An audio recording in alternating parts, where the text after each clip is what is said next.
Već i vrapci na grani znaju kako obitelj Kostolić u svojim počecima nije imala nikakav sustav niti potporu. Još 2 vožnje se može.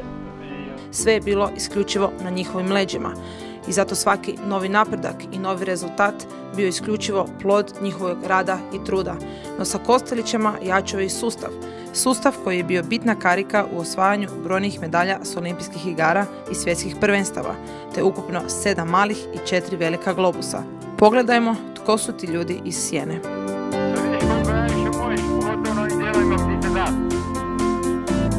Dobro, Ivo. Ja sam tu od 2002. Odmah nakon Salt Lake Citya sam počeo. Prvo sam odradio s Janicom 4 godine. Tu sam bio pomoćni trener i serviser pomoćni, zajedno sa Hefom. I onda kada je Janica se povukla, sam sa Gibsom prešao kod Ivice. Znači od 2006. sam s Ivicom.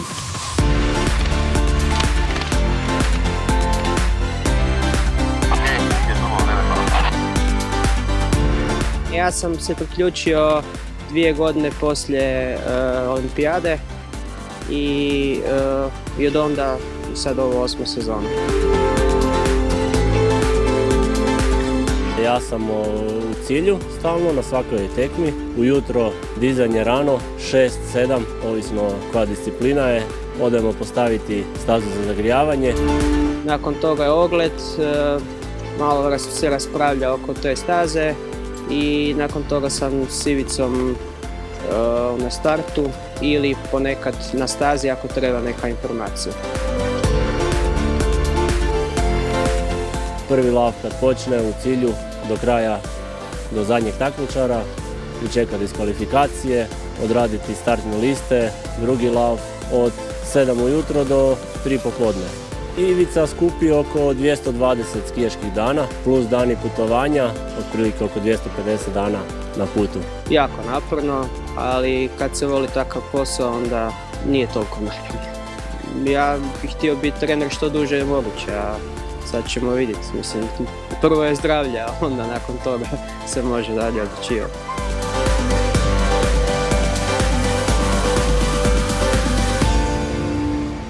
Pa mi smo se odmah na treninzima već ja znam kako hoće skije i to.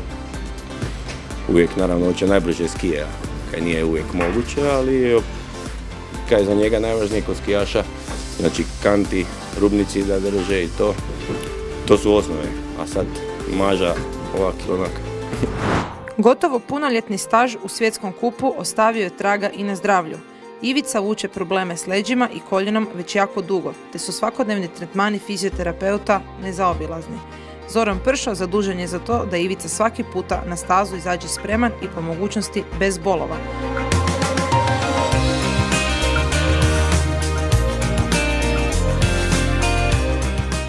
S Ivicom je i lako i teško. Lako sa osobom, lako sa čovjekom, malo teže sa skijašem i pacijentom, ali dobro. Skijanje je u stvari jedan ekstreman, vrlo težak sport koji izaziva jako puno stresa na tijelu i na koljenima i na nogama i na zdjelici i na kralježnici i zaista na gotovo dnevnoj bazi zahtijeva nekakve tretmane, njegu i pomoć samom skijašu da sljedeći dan dočeka spreman iz početka. Sigurno da kada leži na stolu i kad smo sami i kada smo iza zatvorenih vrata da je puno otvoreniji i da puno više razgovaramo nego u nekakvim drugim okolnostima. Nažalost, situacija je takva da to desno koljeno je bitno slabije od lijevoga. Jako puno opterećenja prebaci na lijevu stranu, zbog toga trpi kralježnica i zdjelica, tako da treba stalno određenim procedurama, manipulativnim ili mobilizacijskim, održavati kralježnicu u nekakvom stabilnom, normalnom posturalnom položaju, a koljeno krpamo se.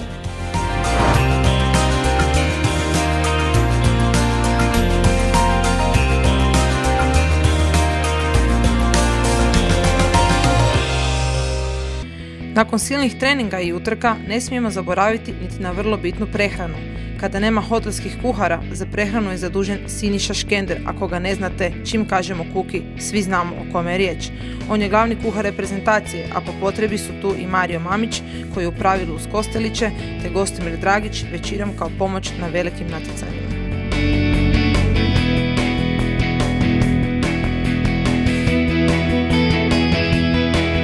Pa evo, u Repki sam već 7 godina, znači stalno putujem s njima, pripreme 5. mjesec, 6. mjesec, 7. mjesec, 9., 10., 11., znači krećemo sa Austrijom, pa onda Švicarska, pa Amerika, pa Kanada i tak, olimpijadu, jednu, drugu sam bio s njima. Znači kad su pripreme onda jedu puno proteina da napune organizam i da mogu izdržati te sve treninge, napore, hladnoću, zimu. 3 glavna obroka i te nekakve među obroke kojim dopunjavamo sa voćem ili ovako nečim slatkim. A jedu najviše domaću hranu, ručak, ugljikohidrate, navečer proteine, salate i slatko i sve živo. A koji svaki normalni, samo u malo većim količinama.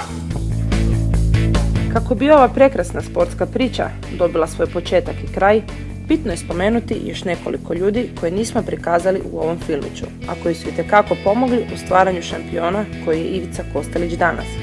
Najveća podrška i oslonac u karijeri je sestra Janica, čovjek zbog kojeg je sve uvijek organizirano i kao po špagi i Vedran Pavlek i naravno mnogi drugi koji su sa Ivicom bili prijašnjih sezona i godina.